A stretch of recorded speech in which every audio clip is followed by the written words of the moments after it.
Hello, hello, hello, and welcome to Updog Sports Talk. My name is Matt Miller, and joining me today is a whole panel of people. We have Justin McGovern, co-host. We have Intern Tones, and we have special guests, Chicago Joe.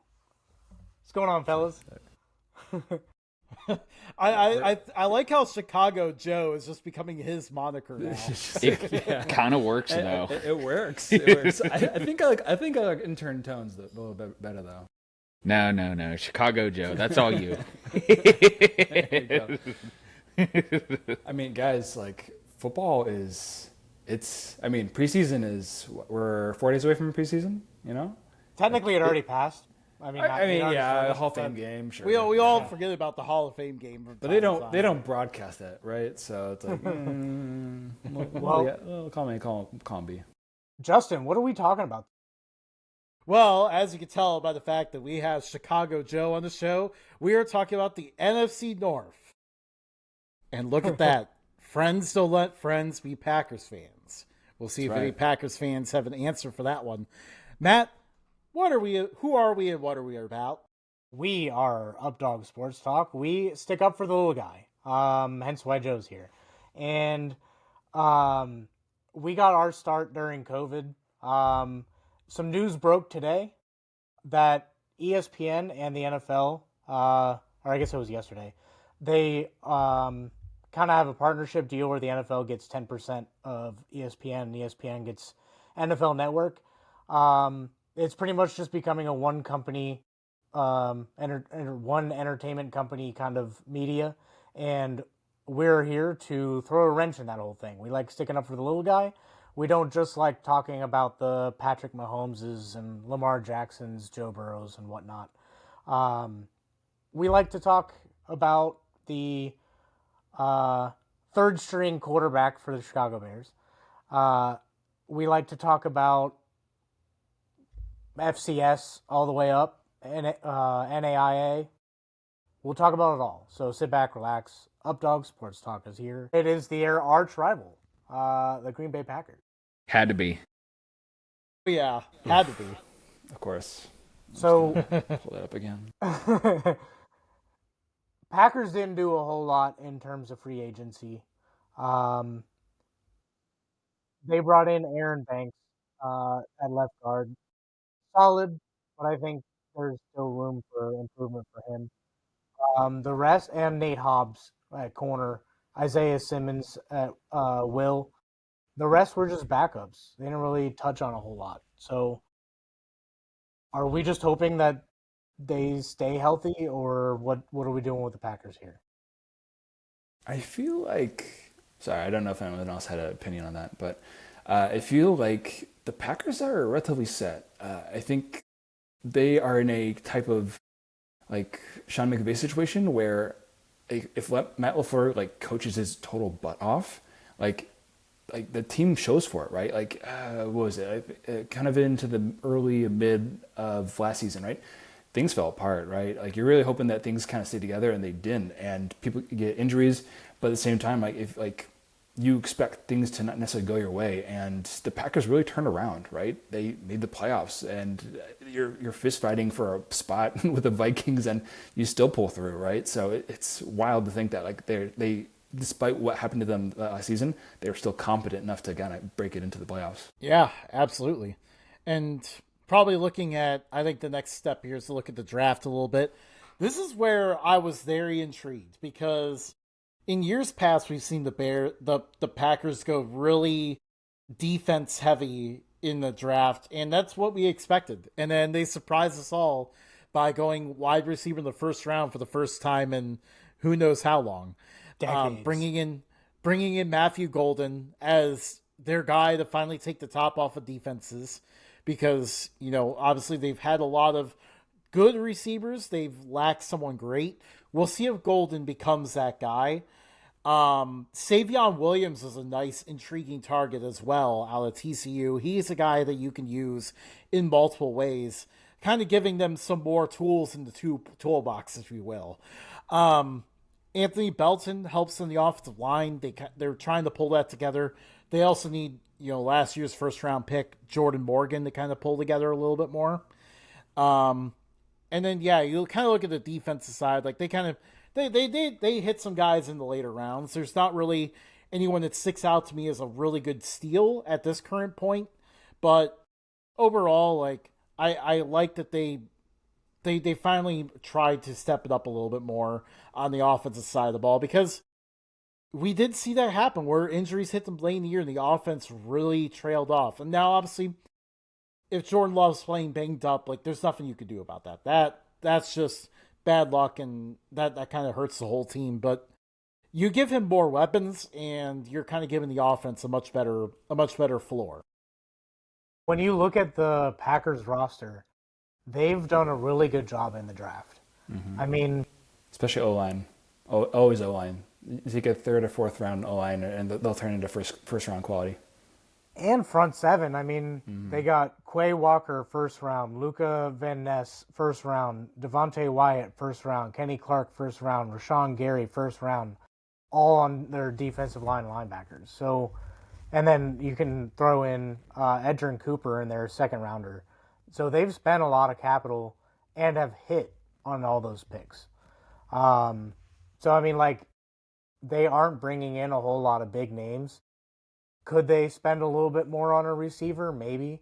But I think their mantra right now is just get guys who can do really good at their job. They don't have to be Swiss Army knife. They can just do their job. And I think that's their wide receiver room. There you go. And it was kind of like that last year as well. You're looking at a team, you expect to see a clear wide receiver one. I don't know that there was a clear one, Some popped off at different points in the year, but, everybody got to eat. So it'll be interesting to see, with an investment of a first-round draft pick, how well they mold that and nurture it into a long-term success. Well, I think their wide receiver room is set. I don't think there's a whole lot of room for some of these other guys, because Dobbs has proven himself, Reed has proven himself, Watson has proven himself, and then Wicks has proven himself, and then you add in two rookies, Savion Williams being one of them, and Matthew Golden being the other. I think they spend a decent amount of capital. I think their wide receiver room is set. This is, like, they're all kind of around the same talent and can do things. So I think Packers are just nailing the draft and then just hoping they get it right. And I think they've gotten it right. I wonder what their plan is with Mecole Hardman, who was obviously the 23 playoffs, the Bills' defensive MVP against the Chiefs. I guess maybe they plan to have him as a returner. I don't see any other use for him. Do you mean Super Bowl champion Mecole Hardman? Well, yes, but in that Bills playoff game, the Bills couldn't stop a nosebleed. So the only time they came up with stops was when Mecole Hardman fumbled. I know, right? Tell me about it. And then low-key, they still have Josh Jacobs, and if Jordan Love can stay healthy, I mean, they don't have to do a whole lot on offense. I think they have a really good defense, and I think they can get away with, like, more of a balanced approach. You hand the ball off a bunch and you throw a bunch over the top, and I think that can be their offense. I think one of the big keys on defense is going to be, like you talked about the first rounders, Lucas Van Ness is the only one of those that hasn't really stepped up yet. He's kind of a guy that we need to look at. He's at year 3. It's his time to step up. If he steps up and becomes the force off the edge that they expect him to be when they drafted him, that will be very big for this defense. You guys want to know some drama? Always. Sure. Spill it. So Lucas Van Ness has a girlfriend who is Cole Kmet's sister on the Bears. Kind of like a AJ Hawk, Brady Quinn thing. Pretty much. So game days are very awkward. Is she gonna wear the split jersey? I have no clue. I have not seen any images of her, but they've been dating since he got drafted by the Packers. So there's been some interfeud type items apparently, but apparently it's all in good jest. Yeah, don't know. Well, I think I think they didn't really have to do a whole lot. I think they have a lot of players under contract that can do stuff for them. They just had some small holes here and there, and I think they filled definitely the receiver room. I mean, from a Bears fan, I guess the So perspective maybe isn't maybe great, maybe we'll but- put it this way. I think one of the big keys this year is Jordan Love has to take the next step as a quarterback. So let's kind of pull around the room here. Joe, you can go first, then Tony, then Matt, and then myself. Do you think Jordan Love gets it done this year? I think Jordan Love's already made the next step. Relatively speaking, I think he just has to stay healthy. And I think that's a whole other battle in of itself. I mean, he came out slinging that first year after Aaron Rodgers left, and like he really made a presence and name for himself. And I think he solidified himself. You hear Bears fans like crying all over Chicagoland because for the third decade in a row, Packers seemingly have all they need in a quarterback. Bears have been through 20, 25 different quarterbacks now. So we're all crying in corners, right? We're dealing with it in our own ways, and we're just trying to stay mentally positive and just hanging on. Again, you really hope Caleb Williams does it, but at the same time, you can't help but just be super jealous that you look at the Packers, be like, you're on your third quarterback in 3 decades. It's like, come on. That's not fair. That's not fair at all.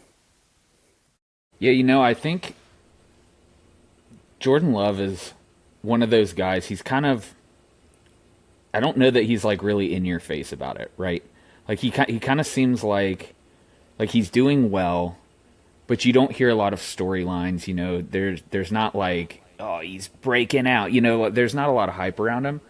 No storyline. He played 15 games last year.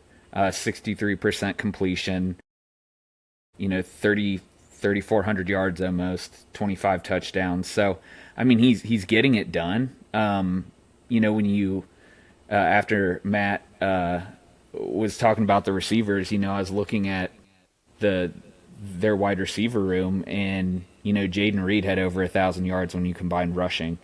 But then other people were eating too, the Christian Watsons, the Romeo Dobbs, and the Dontavion Wicks. So, I think they have the weapons. I think they are trying to protect him. So then the next thing is just to do the thing. Yeah. Yeah. Go ahead. It's my turn, Justin. You literally said I go after Tony. I think this is a year where, because Jordan Love is a guy that just kind of fades into mid-pack. You just kind of forget that he's there sometimes. And then all of a sudden he comes out and then kind of balls out and gets the Packers into the playoffs. I think one of the things, other than staying healthy, is consistency. I think now that he has a few more weapons in the offense, I think he can be a little bit more consistent, because that's what we saw from Brett Favre. You knew how many interceptions he was going to throw in a year, but you also knew how many yards he was going to throw. And then Aaron Rodgers, hey, what's going on, Bobby? What's up, guys? How we doing? We've made it to the Packers. I'm Bears sorry. and Packers all we've gotten through so far.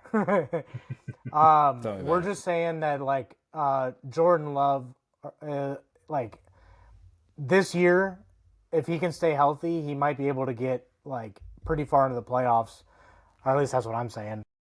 I mean, against the Eagles, they only lost 22-10, whereas most of the rest of the teams, the Eagles put up some big points. So a lot has to be said about that. Yeah, and they went on a pretty decent run in the 2023 playoffs. What I was wondering is, can we start to see him play to a level where everyone has him consensus top 10 on the list? That's kind of where the next step lays for him.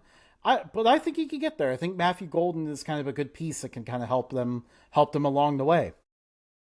So I guess question for you guys then, kind of poking into that a little bit, in terms of maybe fantasy relevance, where does someone become the guy, or does this become more like Kansas City Chiefs 2.0, where there's no guy, and relatively speaking, the only person you probably want that's fantasy relevant is the quarterback, and you can't really bank on having Golden or Watson or someone necessarily nail to be a consistent receiver or big or boomer bust maybe type player instead. Yeah, I think like Jordan Love, he's efficient. Right. Not consistent, but efficient. Definitely. So I think that's the name of the game up in Green Bay. You need efficiency to do well there, and I think he learned a lot from Aaron Rodgers. And I think from a fantasy perspective, he may not be close to the top. I would probably have him be my second tier That's his quarterback. Like if you have like a solid receiving room, you could get by with Jordan Love a little bit, but I wouldn't bank on Jordan Love. Jordan Love secretly and quietly was a monster in fantasy the last couple years. And I say that because when I look at their, wide receiver room, I'm kind of like you, Joe, like who's the guy? Who is that number one that they're throwing to? And, they may have emerged, but it hasn't been one of the big names. So that's always kind of a question mark to see if that relationship stays. Very much so. Well, I mean, we can kind of wrap up with a neat little bow. The Packers, I think we've covered all the bases with them. They're pretty short and sweet. Unless Bobby, do you have a perspective of the Packers? Well, like I'll say, I came into this conversation a little late, but it revolves around obviously Jordan Love, his consistency, and the accuracy that he has. But the running game is so huge for them, and Josh Jacobs could have a very, very solid year once again. He's a really talented. We Absolutely. are wherever you get your podcast. We're on Reddit. Feel free to also post on our Reddit. It's not just for us. It's for anybody who wants to talk any level of sports. So hop on there and talk ball. And then, we'll catch you guys in the fall when we start doing our live shows and our AFC North coming soon. So thanks, guys. Later. Thanks for